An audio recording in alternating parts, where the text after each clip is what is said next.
La da da. Good morning, everybody, and welcome to the highlight of human civilization. And if you'd like this experience to go up to levels that nobody can even understand with their puny human brains, all you need is a cup or mug or a glass, a tankard, chalice or stein, a canteen jug or flask, a vessel of any kind. Fill it with your favorite liquid. I like coffee. Join me now for the unparalleled pleasure. The dopamine, the other day, the thing that makes everything better. It's called the simultaneous sip, and it happens now. Go.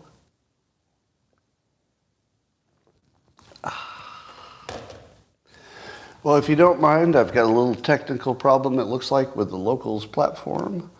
I'm going to see if turning them sideways makes the comments work.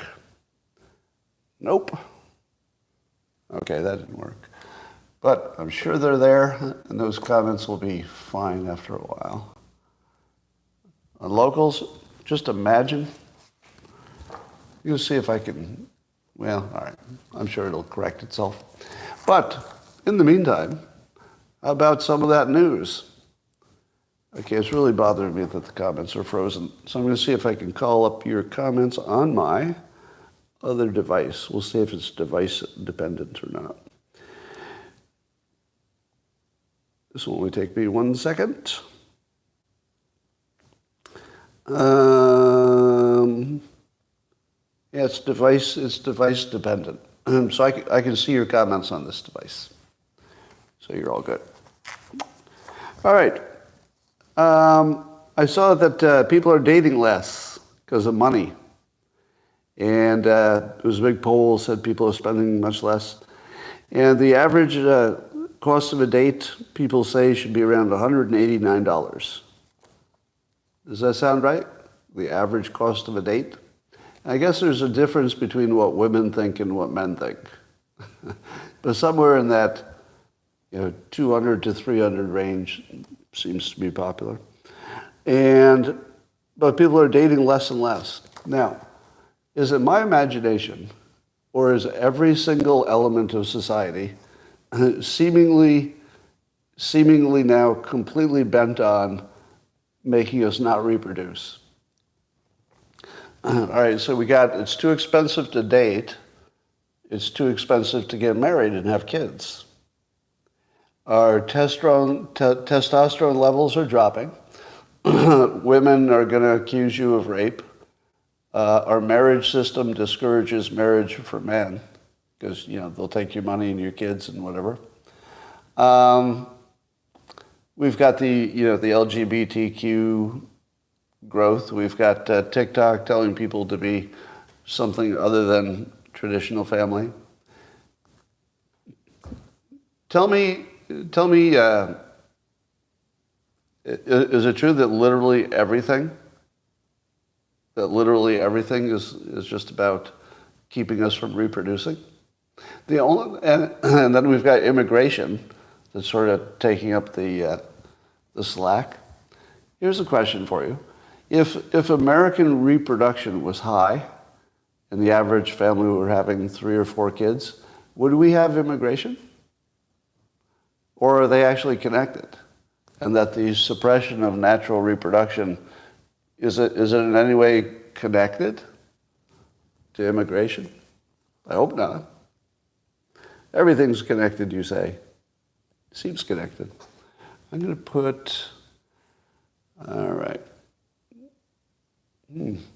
So I don't know why I'm getting comments on locals on my phone just fine, but not on my iPad. Well, I don't know what that's about. Let's see if I can put you here and I can see it. I'm going to fix this one way or another. This is called a kludge. If you don't know what a kludge is, it's where you need a tissue box to put your second device because your first device is not working. It's the worst thing about that. Does anybody have this issue? The biggest problem with the iPhone, and I actually hate Apple for this. I hate them. It's the same with the iPads. That the case is slippery. and you always want to prop it up on something, and it does this. It just slides. Are you telling me that nobody thought of putting a little rubber on one side so that it doesn't slide on the table surface? Am I right? It's like this gigantic F you that the phone is slippery and it breaks. Who would make a slippery phone? I mean, just think about that. Something that's meant to hold in your hand, and they designed it to be slippery. Or something that you set up on a surface, and they made it slippery. Not just slippery, but like super slippery, like extra slippery. Oh, well. Anyway, on Club Random, which is Bill Maher's extra show, I guess he had Roseanne on, and I thought this was I thought it was a deep fake. Because what I'm going to tell you, I didn't think was possible. But Bill Maher had never heard of MK Ultra, Klaus Schwab, or the WEF. Roseanne brought up all of those things, and he said, what are those things? Now, maybe because they were, inebriated, maybe he just forgot. Is that possible? But here's some of the other things he didn't know until recently. Until recently, he didn't know that the Fine People hoax was a hoax. He seems to know it now, but he didn't know that for, I think, years. And I think he still believes in the bleach drinking hoax, or maybe the injecting disinfectants hoax. Now, I've heard him say, on also Club Random, that he doesn't sample many sources of news. Is that the whole problem? Do you think the whole problem that we imagine is a left versus right is just that one side doesn't see the news? Is that all that's happening? One side just doesn't watch news. It feels like it. It feels like that's all that's happening. I would love to have a show where you bring in people from both sides and somebody tells them the news that they've missed. Did you know there was a thing called MK Ultra? What? All right, let me test my audience. How many of you do not know what MK Ultra is? Go. How many do not know what MK Ultra is or was? Oh, there's some people who do not. Oh, interesting. Quite a few people do not. All right, MK Ultra, let's see if I get it right, was a CIA program to brainwash Americans. Is that right? That's a reasonable explanation? It is no longer in place. Well, let's just say a thing by that name is no longer in place. But you didn't know that? You didn't know that the CIA, it's a documented, well-understood thing, that they had a program to brainwash Americans and they would use the media to do it. It's old, it was canceled, but it's obviously back in some form. So we're currently under a CIA brainwashing umbrella, obviously. Yeah, I would say that fits into the category of obviously, right? So I'm not even going to show you a source or try to argue it. It's like really, really obvious if you pay attention to the news. So, yeah, a lot of the things you see are just CIA ops. They're not organic news in any sense. You didn't know that? I want to test this again. Maybe it was just the name of it that you were not familiar with. How many of you are not familiar with the fact that it's documented history? Nobody disagrees. There's no historian on the left or the right who would disagree with this. This is a well-established fact that the CIA had a program to brainwash Americans. All right. So how many of you didn't know that our own intelligence people consciously and with approval brainwashed the citizens? Wow. That's really shocking. I didn't know that so many people didn't know that. If you didn't know that, nothing makes sense. Some of you might be having a moment right now where you say to yourself, wait a minute, if the CIA, and we know it, has been brainwashing Americans for decades, and we're pretty sure they're still doing it, just maybe not under that name, wouldn't that mean that everything we see in the news is manufactured? Exactly. Everything you see in the news is manufactured. Not the news itself, although in some cases that's manufactured too. Sometimes the news itself is manufactured. I don't know if you knew that. You know, people create situations that will create news that's favorable to them. So, but just imagine how different the world looks if you know that you're in the middle of a gigantic brainwashing operation. If you didn't know that, nothing makes sense. For those of you who didn't know that, how did you explain everything you're seeing? How did anything make sense if you didn't know that you're in a brainwashing operation and that's well documented and well understood? That's interesting. All right, so I guess it wasn't just Bill Maher, but I would say that for those of you who also didn't know that or didn't know who Klaus Schwab is or the WEF, if you don't know those things, I don't know that you should be talking about politics. Those are pretty basic things. Yeah, Roseanne was the guest. I don't know if she explained them, but she brought it up and he said he didn't know. All right, I'm loving the activism of investor Bill Ackman, who went to Harvard, and now he is very, very unhappy with Harvard about their anti-Semitism, as he would say. And he has discovered from his own research, he talked to a bunch of professors. So first he wrote a big public letter to the president of Harvard, but he says she didn't respond. And it was about their anti-Semitism.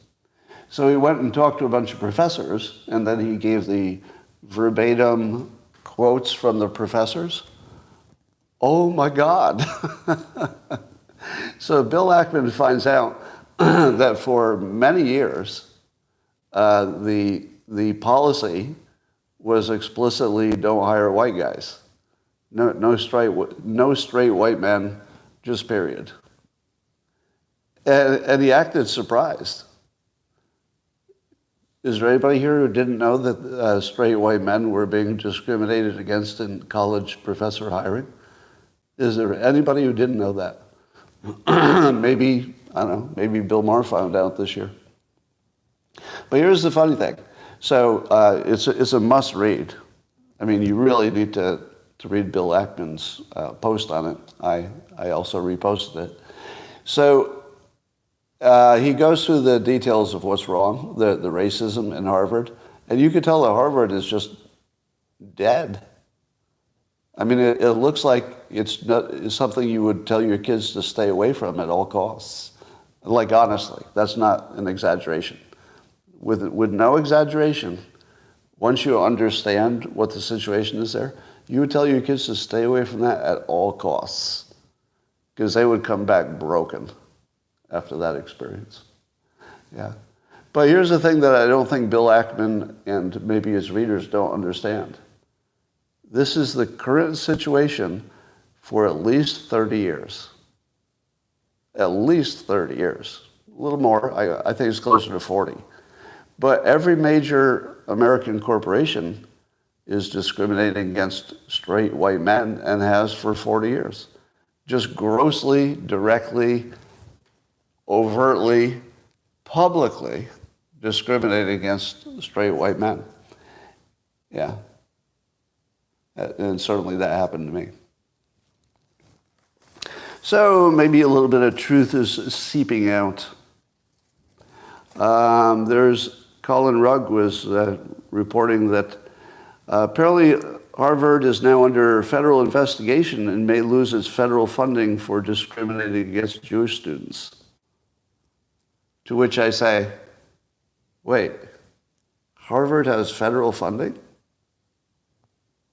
To me, that was the surprising part of the story. I thought they had gigantic endowments. Why are we giving them money to discriminate against me? Really, my government is paying an entity that very clearly would never hire me. Are you kidding? Why did they get any money? That's crazy. There's no way the federal government should be giving my tax dollars to the people who are overtly discriminating against me in an unconstitutional way. Now, the more immediate problem is they're being anti-Semitic. But you didn't even need the anti-Semitism. Why is the government giving them money to discriminate? I don't get that at all. It's not like they're going to run out of money if they don't get money from the government. So that's pretty alarming. So it's weird because it's the Biden administration that's doing the investigation. So I guess when the discrimination was against Jewish students, the Biden administration had to act. But 40 years of discriminating against white men, fuck off. Nobody cared. So I don't know. I've got a little problem that it's only a problem now. The last 40 years, screw those white guys. Anyway, Christopher Rufo says that left-wing professors are leaving Florida. I guess this is a known thing. So because DeSantis is trying to unwoke the colleges in Florida, the Florida professors are saying, screw this, we're going to go where we can discriminate in peace. So they're going to leave because they couldn't discriminate. To which Florida says, yay. Florida might be the only place you can get a good education in the future. Maybe Texas too. Well, in Philadelphia, there was a anti-Semitic candlelight march. You could call it pro-Palestine, but they stopped in front of a Jewish business that had nothing to do with anything. It was just a Jewish-owned business. Had nothing to do with the Middle East, had nothing to do with Hamas or Israel, just a Jewish business. And they decided to gather around it and say scary shit. This is just totally anti-Semitic behavior. Now, what's interesting is that the Philadelphia Inquirer writes about this, like it's just a protest. What exactly is the difference between this and the Charlottesville neo-Nazis? Let's see.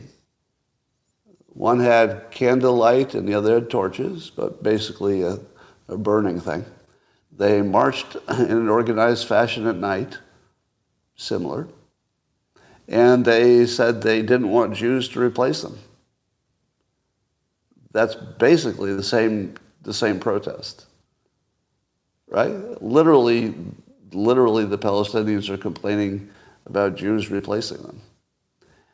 So I would, if I would ask Peter Doocy to ask the White House spokesperson if she thinks there were any fine people in the group. Isn't that a fair question? Just ask, do you think there were any fine people in the group that surrounded the Jewish business and were clearly acting in an anti-Semitic way? Were any of them good people? Fine people? Let's ask the administration. Let's get them on record. By the way, did anybody watch, was it Representative Tlaib and Dana Bash? Dana Bash was going at her hard for her alleged, let's say insensitivity or, anti-Semitic behavior, some would say. Did anybody see that? The way it was reported on social media looked exactly opposite of what actually happened to me. Here's what I saw.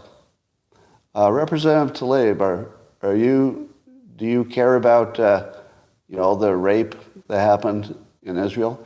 Oh, yes. Rape is terrible. Hamas should be totally condemned for that. Okay, but why aren't you saying enough about the rapes that are happening? Well, I just did. I, totally condemn it. Rape is terrible. Completely out of line. Terrible. Dana Bash said, okay, but still, I'm not, it seems like you're forgiving the rape. No, rape is terrible. Hamas is a terrorist organization. I didn't know what I was watching. Oh, was it JPL? So it wasn't Tlaib. Was it, who was it? Do I have the wrong representative? Primlea JPL. Oh, it was JPL. Okay. So I got my representatives mixed up. But here's what I saw. I saw her getting the Trump treatment. Do you know what I mean? The Trump treatment is where you ask him to say something, then he says it, and then you act like he didn't just say it. And you say, why won't you say it? And then he'll say it, and then you say, but why won't you say it? Why can't you just say it? And then he'll say, this is the third time I just said it. I'll say it a third time. Like, what is wrong with Dana Bash?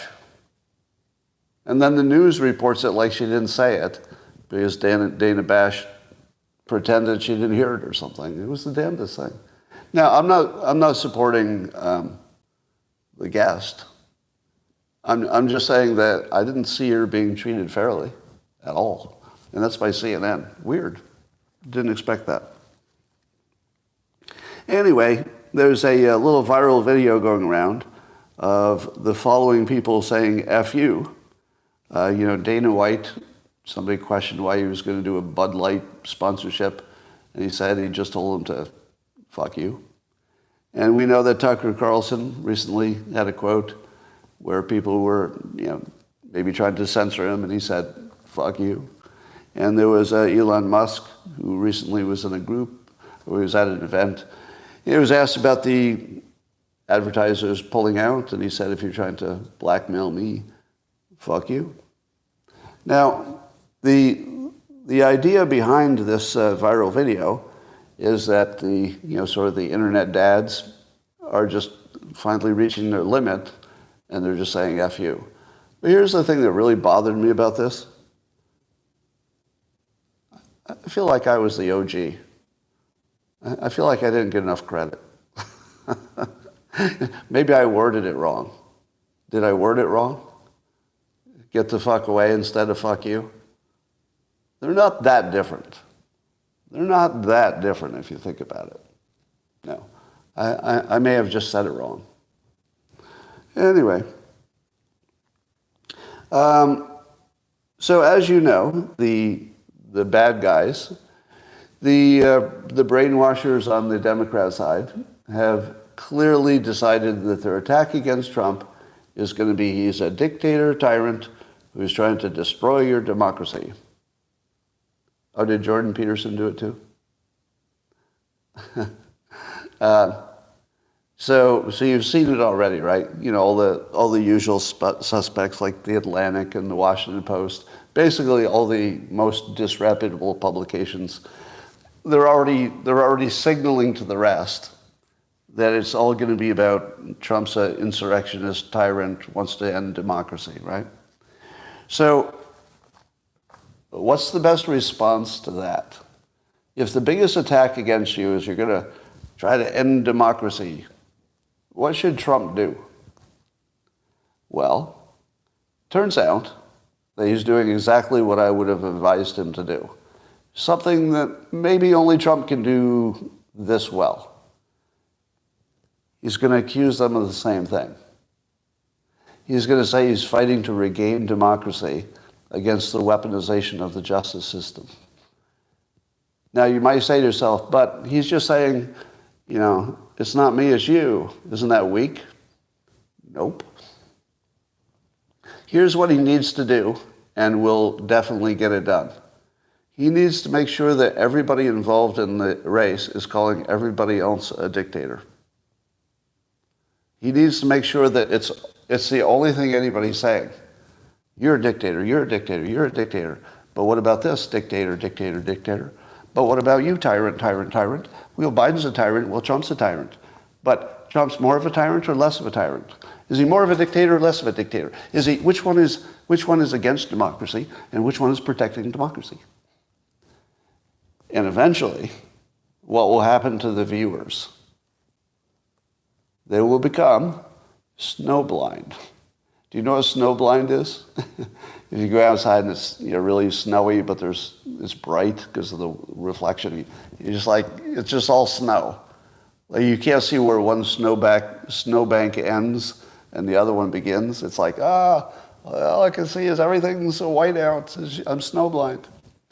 So I think Trump could pull this off because he has so much material to work with. He's got 91 bullshit accounts against him. He's got the brainwashing industrial complex has now been fully identified. I think we all understand that the J6 thing was a hoax. I think he can go right at him, go twice as hard as they go, because he gets more attention, right? So Biden is going to have to use surrogates, because he's not going to be doing much. But you want to hear the best part? This is how much the left don't want Biden to be the nominee. Snopes fact-check Biden for saying that Trump wanted to end democracy as we know it. And Snopes, a famously Democrat-friendly fact-checker, said he didn't say anything like that. Snopes. If you don't know the players, that doesn't make as much sense.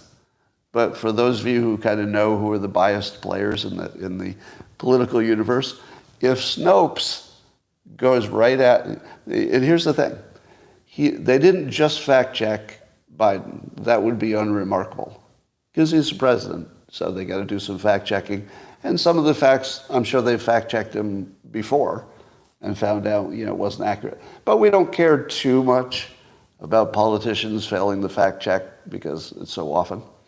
But when you see Snopes go after the primary claim of Biden, that Trump's a non-democratic candidate, and they just fact-checked his ass. They literally just fact-checked it. No, he never said anything like that.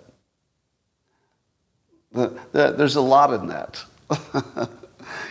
There's a lot to unpack with the fact that Snopes fact-checked the single greatest claim of the Democrats before they even get started. So I like that. So do you remember in 2015, the knock on Trump is that he was an incompetent clown with no persuasive powers or relevant talents? You remember that, right? 2015 wasn't that long ago. And he was the untalented one. He just didn't have any skill. He was just a clown. And now they say that his skills and talents are so impressive that just by the force of his personality and persuasion, he could turn the republic into a dictatorship just by talking. And of course, what the Democrats believe is that they would round up people and kill them. Well, like that's really going to happen. Okay. Now, do you want to hear the strongest argument against Trump becoming a dictator? If you really believe that's true, here's what Republicans need to say in a poll. You need a national poll to ask you this question. Are you a Republican? Yes or no? And then you look at the Republican answers and you say the following question. If Trump tried to get rid of democracy in a real way, would you be willing to kill him to stop it? Would you, as a Republican, be willing to kill him yourself if he actually tried to remove democracy? And the answer is, I would. I would. I love the guy, and I would. If he tried to actually destroy democracy?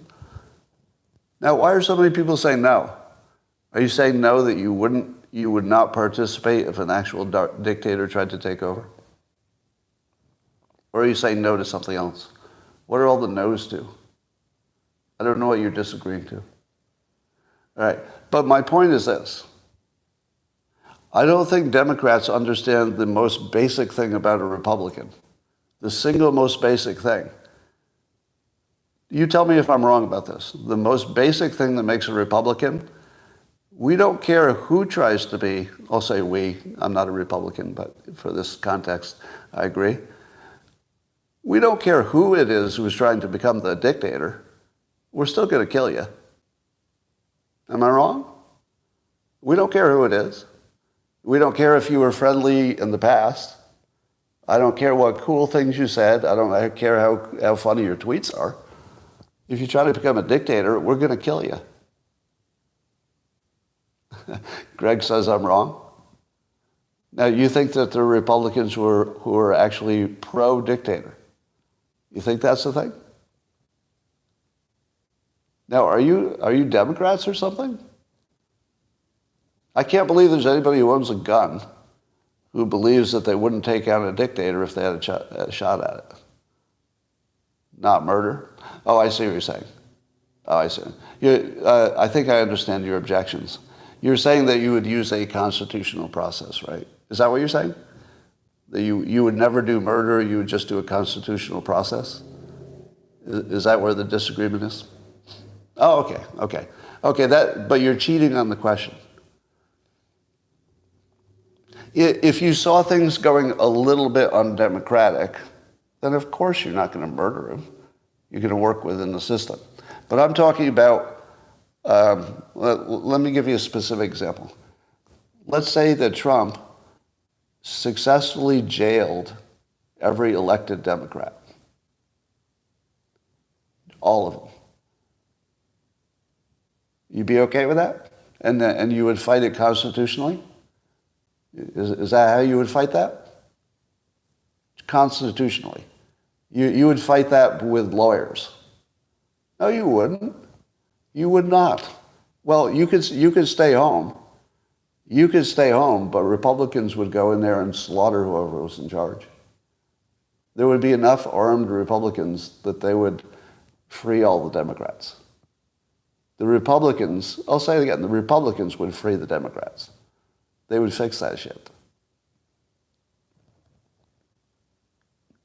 My audience is captured. Maybe it is. I don't know.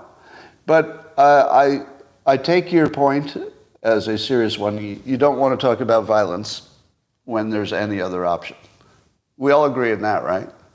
If you had a nonviolent path to correct what you thought was a lack of democracy or a democratic process in a republic, you would definitely want to do the nonviolent one. So when I come up with a scenario in which there's no nonviolent path, you're kind of cheating when you say, but I want the nonviolent path, right? I kind of eliminated that from the question. But you would be right in saying it's a judgment call. You'd resist but not kill. Well, it's a good thing there are people who are willing to kill. When I see how many people would resist but wouldn't get violent, it makes me glad that there are other people. Let's see. Let me do that. I'm going to see if I can restart locals. I'm going to restart it on my iPad and see if that works. Now, will that kill the... I don't know if that'll work. I can see the comments on my phone, so we'll keep going this way. All right. So, yeah, I think... And by the way, Trump's plan is to do exactly what I said. His plan is to go after Biden for being undemocratic and weaponizing the justice system. And I believe that is exactly the right approach. So that's good. I guess we're getting closer to a Biden impeachment probe, House Speaker Mike Johnson says. How would you like to be running for president? We can ask Trump. How would you like to be running for president while there's an impeachment probe going on at the same time? That's tough. Does anybody think that Biden could win in a straight-up election? Do any of you believe that? I'm looking at Owen's comment. The military would remove Trump if he went full dictator. Well, I don't know if it's the military or the Republicans in the military. Yeah, you're right. I think the military would take care of it. Probably. Don't know for sure, but probably. All right, so that's Biden's got some problems. There's a new poll, shows that DeSantis and Nikki Haley are kind of close to each other in second place behind Trump. But here's the question about VP. So there's a growing movement for, at least online, I don't know how much of the country thinks this, but online, people want Tucker Carlson to be Trump's VP pick. What do you think of that? Tucker Carlson as a VP pick. I'm gonna give you a better idea. Tucker Carlson as the spokesperson for the president. Tucker Carlson as the spokesperson, the Jean-Pierre job. Yeah, the Corinne Jean-Pierre. You don't think you'd like to see Tucker Carlson destroying the media every day? He'd be amazing. Yeah, the press secretary. I think he'd be amazing at that. I think it's more of a stretch to imagine him in a governing role, because I think that would be a waste. But in a communication role, oh my God. Oh my God.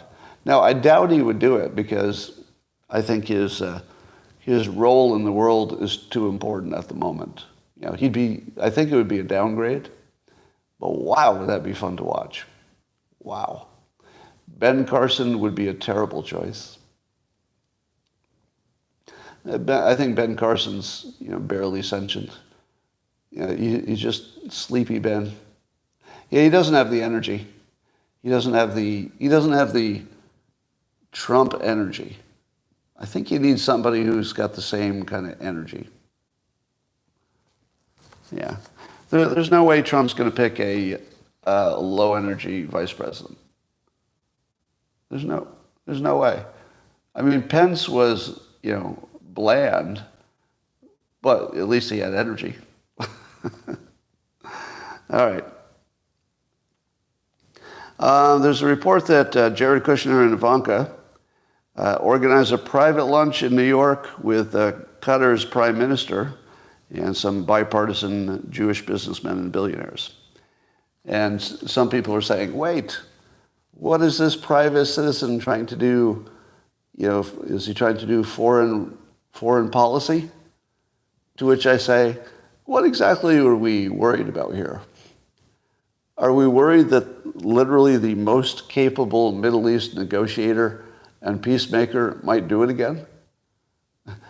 Who would you want besides Jared Kushner to be on the case? He literally would be the number one person on the planet that I would want engaged in the question of, what do you do next? And maybe he's more involved in what do you do next. Who knows what they talked about. But certainly getting some kind of notion of what happens later in Gaza would be a good idea. Yeah, so Jared was behind the Abraham Accords. He would be the very best person to be involved in this. I can't imagine anybody more productive. Speaking of productive, Governor Abbott of Texas has signed a law that grants all police officers and every agency authority to arrest illegal immigrants. Well, that's interesting. I never really thought about it. So apparently there are some kinds of police people in a number of agencies that couldn't arrest illegal immigrants, but I guess they can. So we'll see if that makes any difference. I do kind of like the fact that Texas never gives up.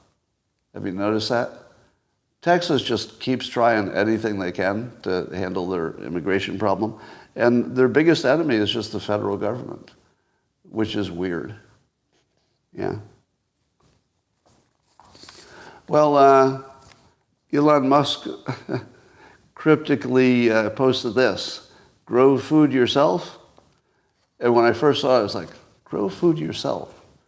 Is this some kind of comment on our food system? And and then I thought, oh, maybe it's because his brother does indoor farming. Like he's got an indoor farm company, Square Root. And so I thought maybe it's about food. But then I realized it's because GFY is trending. Go fuck yourself. So it took me a while to figure out that GFY and grow food yourself are the same. All right, Cenk Uygur, if that's how I say it, Cenk Uygur, who is running for president as a Democrat, has no choice, who has no chance because there won't even be a Florida primary.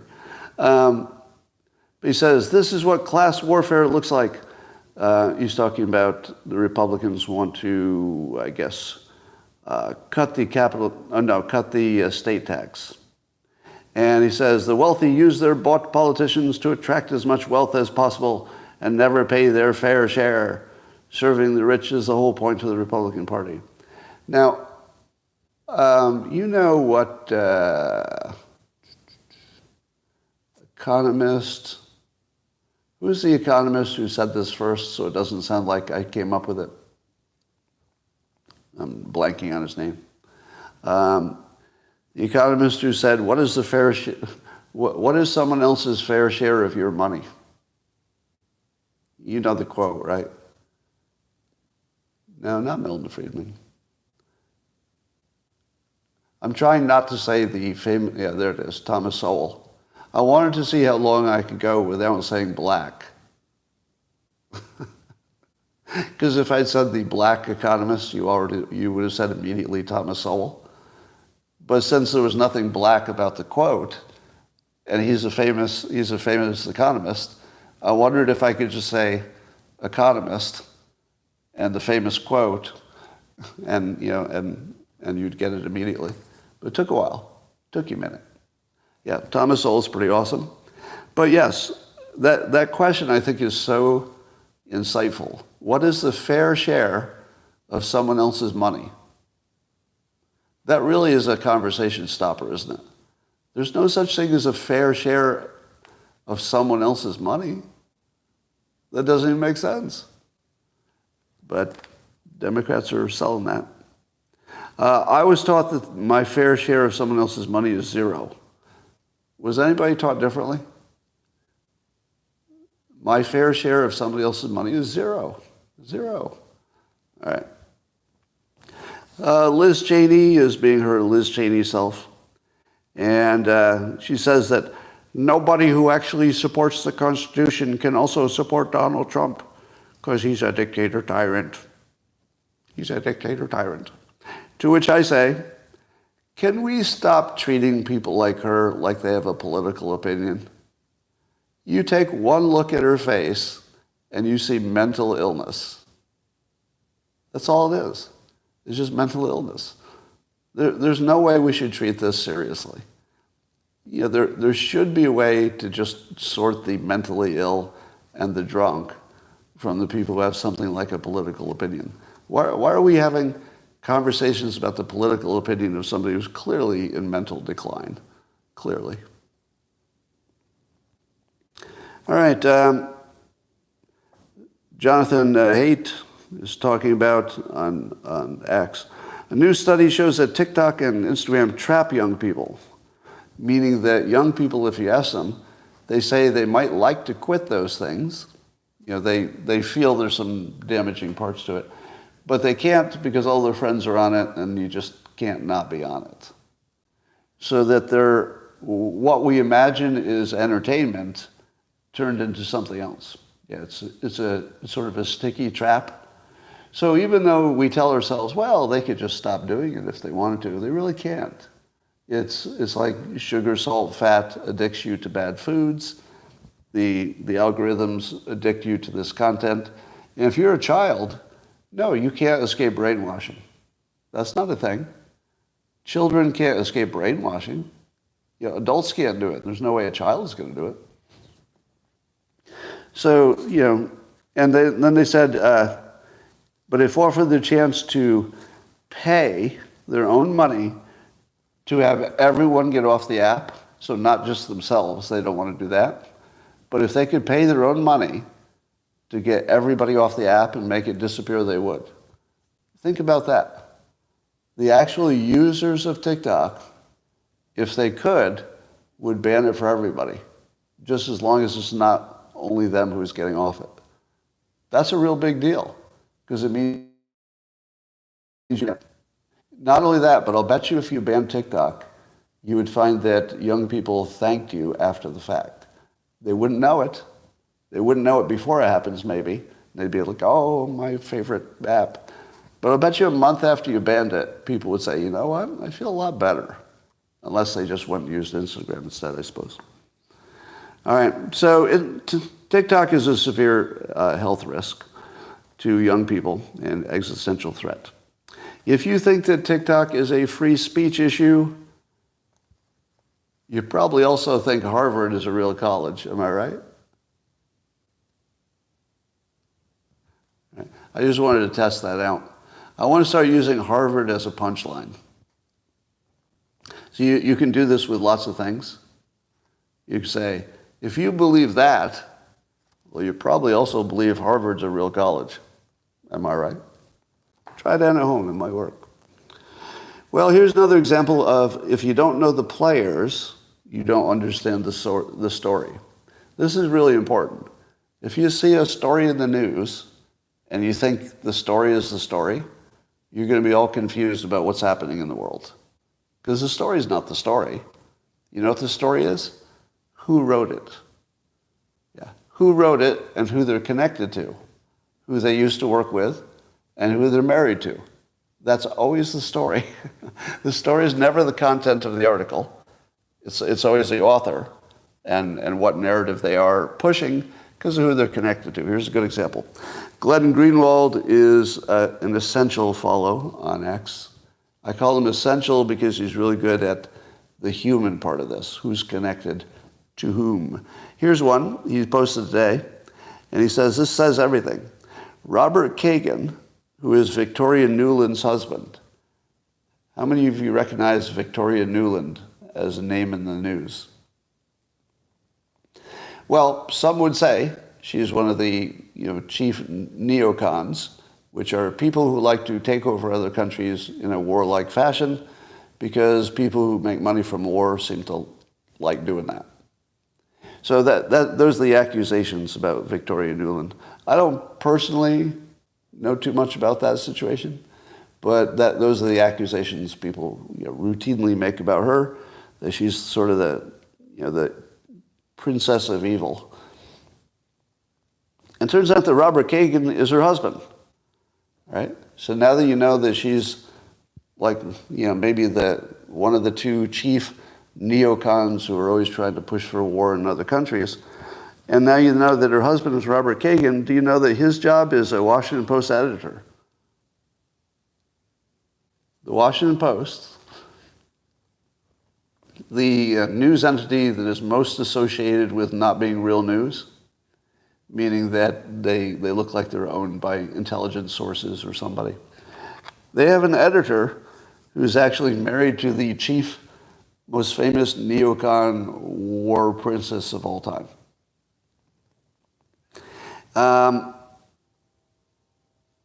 And of course, he's part of part of the calling Trump a dictator.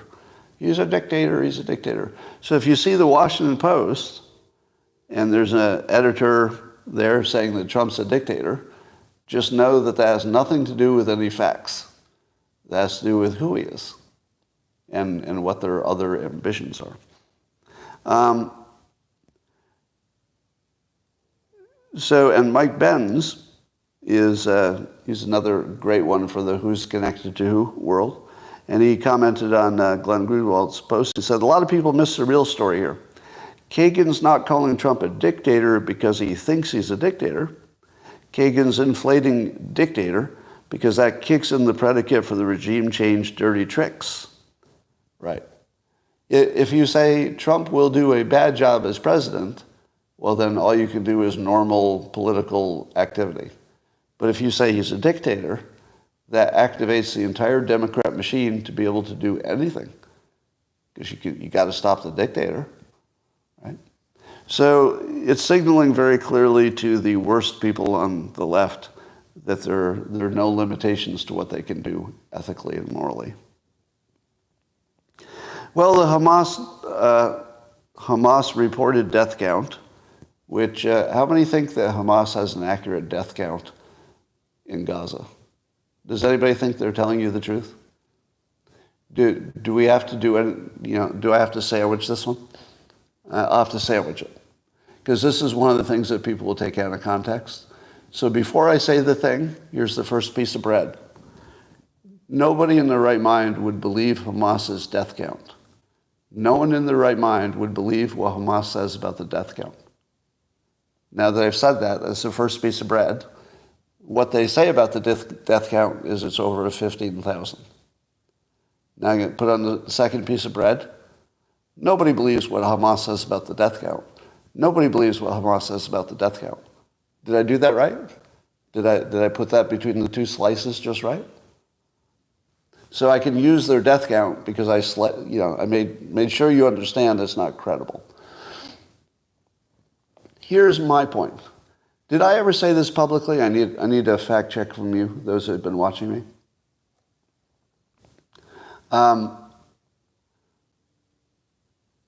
Did you hear me say, or did I only say it privately, because I know I said it privately, that Israel would have to keep the death count under 20,000 because 20,000 psychologically feels like too much, right?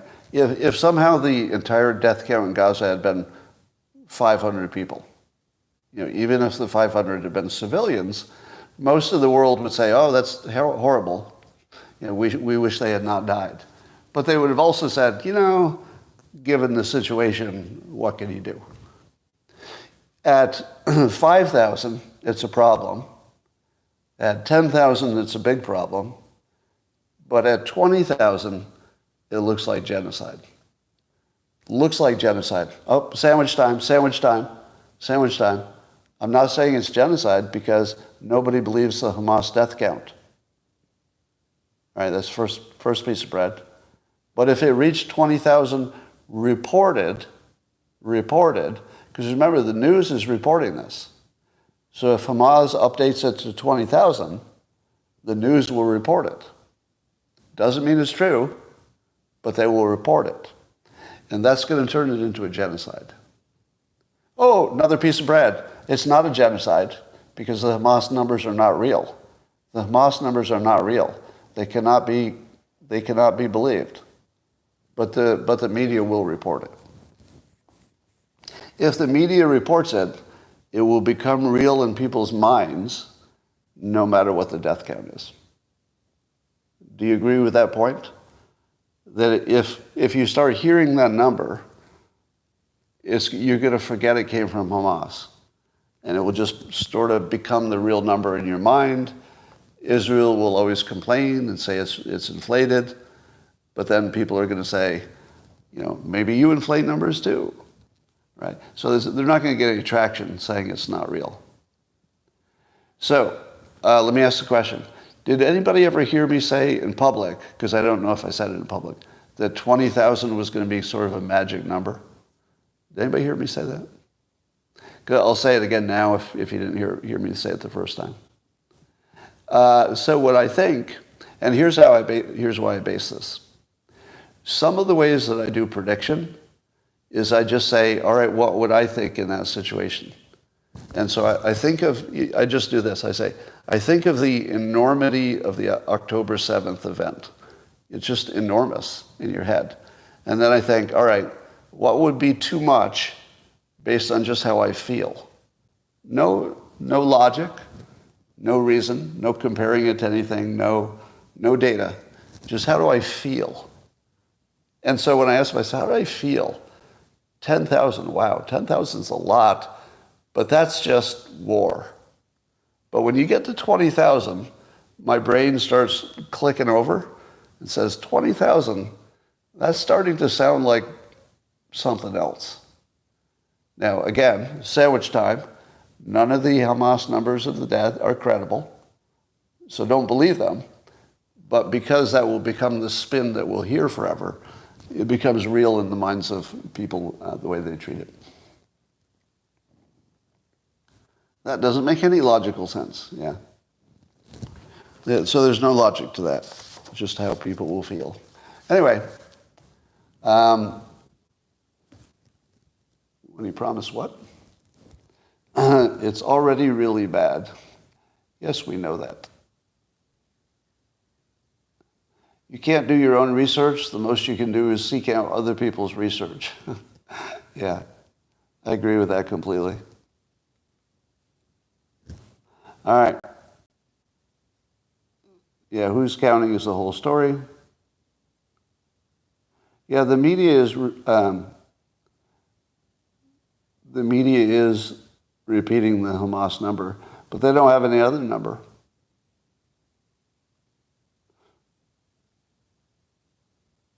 Yeah.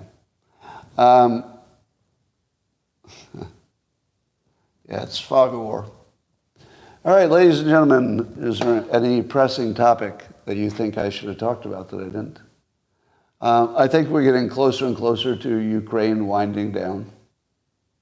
What do you think Putin should do? Let's say the Ukrainian defenses just keep getting ground down, and let's say you reach the point where Putin said, "Oh my goodness, the Ukrainians are so ground down that I could just go take Kyiv now." Would he do it? I say no. Because even if Putin thought he had the advantage and he'd ground them down enough and he had more resources and ammo than they do, at this point, I think keeping what he has and try to bank it would be the smart way to go. So, in my opinion, I think the risk of nuclear war or a larger confrontation with Russia at the moment is close to zero. And so far, although I guess the Iranians are getting a little more adventurous, I think it's them. But there have been some missiles that came close to some of our ships in the area, right? So I think they're testing our patience in that area. No NATO? I think that refers to Ukraine, right?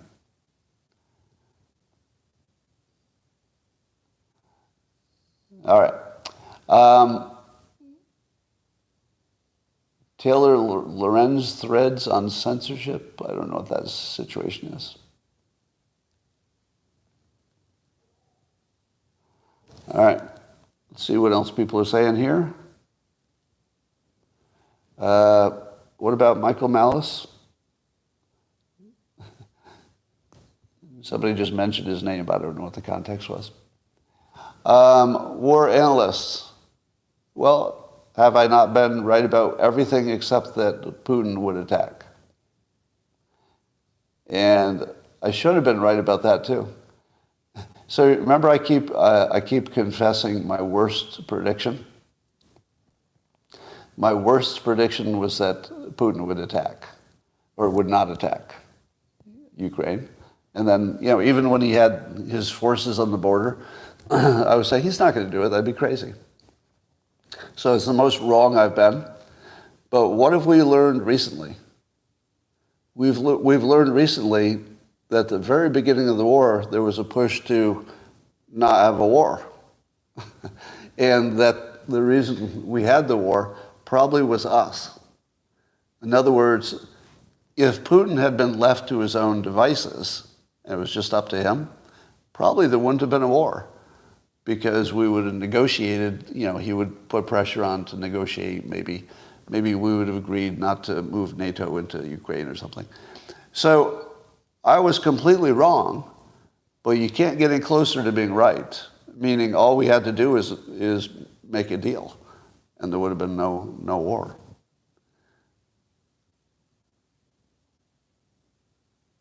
All right, blaming Putin again. Is that what you heard, Greg? Did you hear me blame Putin? Because that was literally the opposite of what I just said. Literally the opposite. What's wrong with your brain? Are you drunk already, Greg? I think Greg's drunk. Clarify? I just told you. The story is that the United States and Great Britain kept NATO from making peace. How's that Putin's fault? So try to catch up, Greg. Everybody else is up to date. All right. All right, I think that we've done everything we needed to do, so thank you on the YouTube platform. And I'll talk to you tomorrow. Thanks for coming.